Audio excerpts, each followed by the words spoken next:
Hey guys, welcome back to my YouTube channel and हम कर रहे थे कॉस्ट अकाउंटिंग का चैप्टर नंबर 2। आज हम करने वाले हैं पार्ट नंबर 2 जिसमें हम सीखने वाले हैं एबीसी टेक्निक। सो एबीसी टेक्निक आपकी बहुत सिंपल है, बहुत इजी है। इट्स जस्ट दैट एक बार एक एग्जांपल के साथ समझ लोगे तो इसे जिंदगी भर नहीं भूल पाओगे। So before I begin with it, go and subscribe to my channel and let me know in the comment section how are you guys finding this playlist. आगे कंटिन्यू करनी चाहिए या नहीं करनी चाहिए, वो टाइम ही बताएगा कि आखिर में एंड कर पाती हूँ या नहीं कर पाती। बिकॉज ऑर्गेनाइजेशनल बिहेवियर के साथ मेरे साथ यही हुआ कि मैंने स्टार्ट तो करी बट मैं उसे एंड नहीं कर पाई। बट कॉस्ट अकाउंटिंग के साथ आई विश ऐसा ना हो। एंड तो विदाउट वेस्टिंग फर्दर टाइम हम स्टार्ट करते हैं पार्ट नंबर 2। पार्ट नंबर 1 में हमने बेसिक समझा था, मटेरियल कॉस्ट क्या होता है, क्या एक्सपेक्ट करूँ, direct material cost, indirect material cost, ये सब चीजें हमने सीखी थी। What are the sort of inventory control that we implement? Please pizza वाले एग्जाम्पल को आज भी कंटिन्यू करेंगे, सो उसे बिल्कुल मत भूलना। What are the types of inventory and finally हमने ये सीखा था कि मटेरियल कॉस्ट को कैसे कंट्रोल करना है, राइट? आज हम टेक्निक समझने वाले हैं कि क्या हम करें for the inventory control. What are the techniques, तो हम आज फर्स्ट टेक्निक खत्म कर देंगे। फाइन। तो सबसे पहले आता है ये एबीसी टेक्निक का मतलब क्या होता है। What does ABC stands for, what we will do in the ABC technique. तो बेसिक मतलब बोलूं, it is a value based system. Value based system का क्या मतलब हुआ कि जिसकी सबसे ज्यादा वैल्यू होती है मटेरियल में, उसे मैं ऐसे डिसेंडिंग ऑर्डर में अरेंज कर देती हूँ। मैं क्या करती हूँ, डिसेंडिंग ऑर्डर में अरेंज करती हूँ सो दैट जो मटेरियल सबसे इंपॉर्टेंट है, सबसे वैल्यूएबल है, उस पे मैं सबसे ज्यादा ध्यान दूं, सबसे ज्यादा अटेंशन दूं एंड सबसे ज्यादा उसका ख्याल रखूं।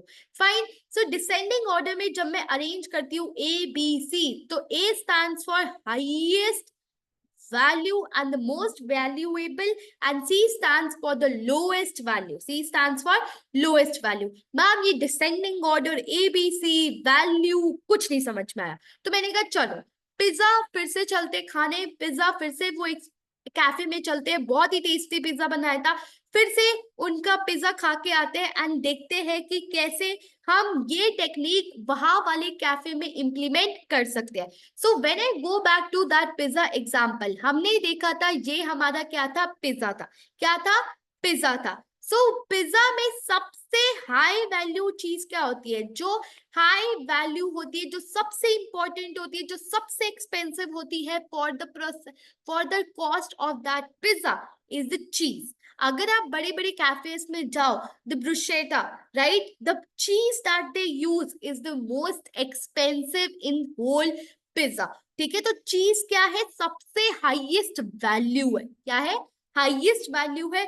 आपको इसके ऊपर ज्यादा ध्यान देना पड़ेगा कि कितनी ऑर्डर करनी है, कब करनी है, बिकॉज अगर ज्यादा कर दी तो खराब हो जाएगी और अगर बहुत ज्यादा कर दी तो उस पे वो टेस्ट नहीं आएगा। और मैम ये सबसे महंगी भी होती है, सबसे महंगी भी होती है।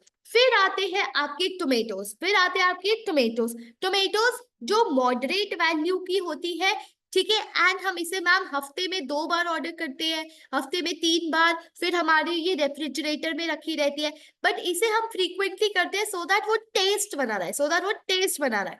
ठीक है, तो मैम आटा, ऑयल, टोमेटोज, जो ये सारी चीजें जो मॉडरेट वैल्यू की है, that would be classified as B.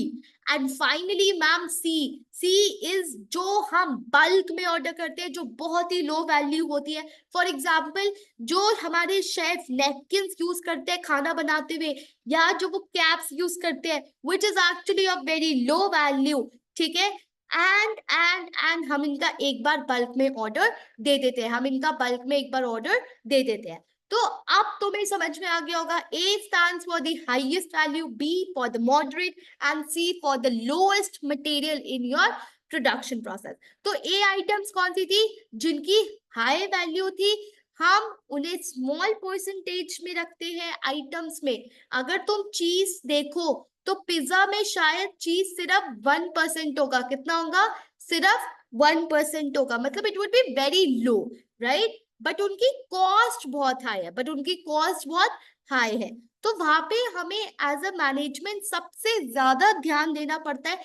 क्यों? क्योंकि मैम आप चीज चाहे सबसे कम लगा रहे हो बट उसकी वैल्यू सबसे ज्यादा है। तो अगर आपने थोड़ा सा भी कंट्रोल इधर उधर कर लिया, थोड़ी चीज का इधर उधर ऑर्डर कर लिया, तो पैसे बहुत खर्च होंगे। क्या होगा? पैसे बहुत खर्च होंगे। बी आइटम कौन सी होती है? जो मीडियम वैल्यू आइटम्स होती है। एंड सी कौन सी होती है? जो लो वैल्यू होती है, जो लो वैल्यू होती है। ठीक है। अब why do you think it is so significant? Why do you think it is so important to distribute, to arrange these item on the descending value on A, B, C? सबसे पहले it aims at concentrating effect on most those material where attention is needed. Ma'am, चीज चीज हमारी सबसे ज्यादा value की थी और क्वांटिटी में सबसे कम थी। तो वैल्यू ज्यादा थी, इसलिए हम इस पे ज्यादा ध्यान देंगे, हम इस पे ज्यादा ध्यान देंगे। सो एटलीस्ट हमें ये टेक्निक बता रही है कि हमें अपने एफर्ट्स, हमारा अपना टाइम कहाँ सबसे ज्यादा लगाना है, किसको सबसे ज्यादा सेव करके चलना है। Then this is so because it is unwise to give equal attention to all items in the stock. अब आप सेम अटेंशन चीज को दो और सेम नैपकिंस को दो, वो टॉयलेट पेपर को दो। Do you think it is justified कि हम मैम जितना अटेंशन, मतलब जितने कंट्रोल्स, जितना रेफ्रिजरेटर, उतना खर्चा कि पीरियोडिकली देख रहे हैं, कब मंगवा रहे हैं, कब नहीं मंगवा रहे, कितना मंगवा रहे हैं, कैसे यूज हो रहा है, इतना अगर मैं ध्यान नैपकिंस पे देने लग गई या टॉयलेट क्लीनर पे देने लग गई, तो मैम ये तो बहुत अनजस्टिस हो जाएगा मेरी चीज के साथ। ठीक है। तो सारी उंगलियां जैसे एक बराबर नहीं होती, वैसे सारा माल जो हमारे पिज्जा में यूज हुआ है वो एक बराबर नहीं है। The items are listed and ranked in order of the descending importance, showing quantity and the value of each item. अब एक एग्जाम्पल समझते हैं। फॉर एग्जाम्पल, आपके पिज्जा में 3 आइटम्स यूज हो रही है। मैम, पिज्जा के पीछे क्यों भाग गए हो आप? क्योंकि मुझे सच में बहुत पसंद है। ठीक है। तो ए बी सी है। अब ए बी सी में क्या हुआ?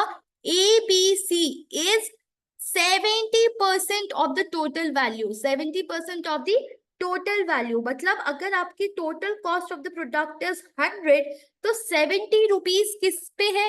ए पे। तो this is of highest value, this is of highest value. तो सबसे ज्यादा ध्यान आपका कंट्रोल करने में किस पे होना चाहिए? इस पे। क्योंकि मैम, इसको 5 रुपए बना के आप 3 रुपए भी बना के कितना खुश हो लोगे, जितना इसे मजा आएगा 10% गिराने में। इसका 10% गिराओ वर्सेस इसका 10% गिराओ, खुद देखो कैलकुलेट करके किसको कंट्रोल करने में तुम्हें मजा आएगा। क्वांटिटी, मैम देखो, सबसे ज्यादा क्वांटिटी किसकी यूटिलाइज हो रही है? सी की। जो सबसे कम है, मतलब नैपकिंस के दर्जन यूज हो जाते हैं, डब्बों के डब्बों यूज हो जाते हैं। बट चीज क्वांटिटी में कम है मैम, लेकिन वैल्यू में ज्यादा है। क्वांटिटी में कम है लेकिन वैल्यू में ज्यादा है। तो हमारी स्ट्रैटेजी क्या रहेगी कि सबसे ज्यादा हम इसके साथ स्ट्रिक्ट रहे और सी के साथ हम लूज कंट्रोल्स कर सकते हैं। So what are the advantages of this particular technique, कि हमने इतना क्यों फोकस किया?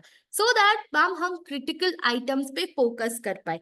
ठीक है। मैनेजमेंट को पता हो कि कौन सी क्रिटिकल आइटम्स है, किस पे ज्यादा ध्यान देना है, किस पे क्या कंट्रोल प्रोसीजर्स लगाने हैं। And second of all, effective inventory management. Effective inventory management helps in maintaining optimal inventory levels, reducing holding costs and improving the cash flows. And finally, improved ordering practices helps in developing better purchasing and replenishment strategies. Obviously अब मुझे पता है C category में napkins है, तो napkins में I can give a bulk order. So I can have bulk order at one go instead of ordering one by one packet by one packet.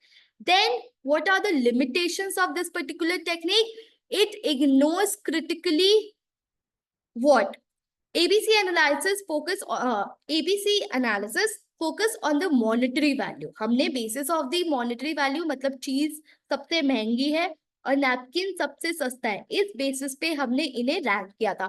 But does not consider criticality of the items. Guys, एक बात बताओ, अगर तुम एक restaurant में जाओगे जहाँ पे नैपकिन यूज नहीं हो रहा, जहाँ पे तुम्हें नैपकिन नहीं मिलेंगे, टिश्यू पेपर्स नहीं मिलेंगे, डू यू थिंक उनका रेप्यूटेशन आपके लिए अच्छा होगा? मतलब डू यू थिंक उस कैफे में आप फिर से जाना पसंद करोगे? I hi ma'am, even though this has no value but its importance is very high, it is very essential for the good reputation of the cafe that they should focus on the C items also. Overemphasis is on cost. Ma'am, चीज की खर्चा, but बाकी factors भी तो है, उसके shelf life, reliability, lead time, supplier, बाकी factors तो कंसिडर करो। वो तो आपने कचरे में फेंक दिए, वो तो आपने डस्टबिन में फेंक दिए, सिर्फ कॉस्ट पे ध्यान दे रहे हो आप और किसी पे नहीं दे रहे। Potential for miss classification. Ma'am, एक थी चीज, ठीक है, अब रुचि को लगा अमूल की चीज ही तो है, ठीक ही तो आइटम है, तो बी में क्लासिफाई कर देता हूँ। बट मैम, उसके फ्रेंड एस ने क्या किया, उसे ए कैटेगरी में रखा, क्योंकि उसे लगा हमारी चीज इटली से आने वाली है, बहुत महंगी है, बहुत अच्छी है, ठीक है। तो ये एक पूरा जजमेंट के बेस पे है। क्या है? जजमेंट। तुमने जो क्लासिफाई किया हो सकता है मैंने अलग किया हो। So this may lead to the misclassification, this may lead to the misclassification, ठीक है। तो वही वाला रेस्टोरेंट, अगर नैपकिन नहीं होंगे तो उसकी रेप्यूटेशन नीचे चली जाएगी। फाइनली गाइज, आई होप सबको समझ में आ गया होगा। This is your question time now. Classify the items as A B C. बताओ कौन सी ए है, कौन सी बी है और कौन सी सी है। Late me know in the comment section which one is the A item, B item and C item. A, B, C को decide करने में दो चीजें हेल्प आती है। सबसे पहले उसकी क्वांटिटी एंड उसका प्राइस। क्या? उसका प्राइस। तो सबसे महंगी होनी चाहिए और सबसे कम क्वांटिटी में यूटिलाइज होनी चाहिए। सो अगर मैं देखूं, ऐसे ओवरव्यू दूं, तो सबसे पहले वैल्यू, सबसे हाईएस्ट वैल्यू ये है, सबसे लोएस्ट वैल्यू ये है। यूसेज, सबसे लो ये है, सबसे हाई ये है। यूसेज ये ज्यादा हो रहे, oh sorry, percentage is this, sorry, percentage में सबसे ये लो था, ये हाई था, ठीक है। सबसे ज्यादा आपने इन्वेंटरी, इन्वेंटरी ये क्या है? ये percentage, okay, percentage, usage and holding, number of items in the inventory, you have this much item in the inventory and this much, so आपके अकॉर्डिंग कौन सी आइटम्स ए बी सी है? बताओ, टेल मी। आई नो ये मैंने थोड़ा confusing कर दिया तुम्हारे लिए। Late me no which one you think is A, B, C item. Okay, so let me know in the comment section. I'll be waiting for your comments in the. Okay, there is another warning that please do not get it confused by ABC, that is activity based costing, which will be in your chapter number 8, which is overhead cost chapter. तो जब भी question में ABC आता है, आप question ध्यान से पढ़ो, क्या ABC इन्वेंटरी कंट्रोल की बात हो रही है या ABC ओवरहेड कॉस्टिंग वाले चैप्टर की बात हो रही है, ठीक है। सो ये था आपका ABC. Let me know in the comment section what is your answer for the homework, and I'll see you in part number 3, which will be the stock level, जहाँ पे हम डिस्कस करेंगे मिनिमम, मैक्सिमम, रीऑर्डर क्वांटिटी, ठीक है, ये सब चीजें।